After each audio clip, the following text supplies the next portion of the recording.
пошуметь для наших спортсменов. Вот они, участники первых ледовых гонок. За кубок победителя борются 6 именитых российских и зарубежных пилотов. Вместо пустынь, гор и камней – мороз и лед. Гонки проходят на ледовой трассе Чулман. Протяженность одного круга составляет 5 километров. Каждому участнику предстоит проехать несколько кругов на 3 автомобилях, выпускаемых для команды КамАЗ-Мастер.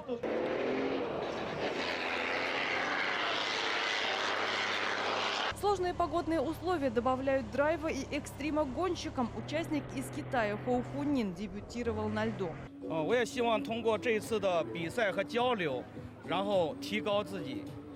Я очень рассчитываю на то, что с помощью вот этих вот сегодняшних соревнований я сам вырасту как человек и как спортсмен. 非常感谢卡马兹给我这样的机会，巴西吧。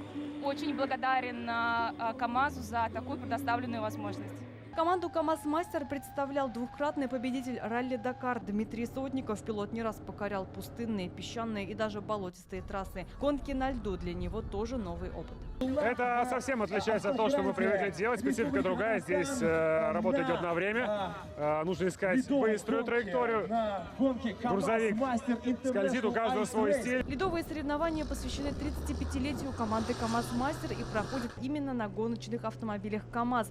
Так знакомят иностранных спортсменов с отечественными большегрузами. Посмотреть на автомобили можно было и на выставке. Среди экспонатов грузовик, на котором впервые КамАЗ-Мастер одержала победу на Дакар. Для наших пилотов, конечно, стихия – это пустыня, дюны, горы, камни, любые другие трассы, но не это. Да, это новое что-то, но оно тоже полезно для тренировок наших пилотов.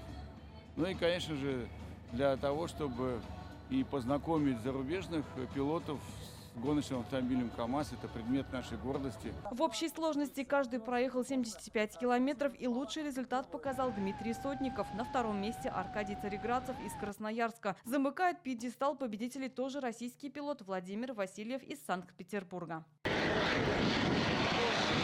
С этого года на легендарных КамАЗах красуется логотип ТНВ. Он нанесен на кабину большегруза. Телеканал и КамАЗ дружат давно. Гонщики и «Синяя армада» стали героями новогоднего мюзикла «Хасите». Гульнара Миниханова, Александр Лихачев, ТНВ, Набережные Челны.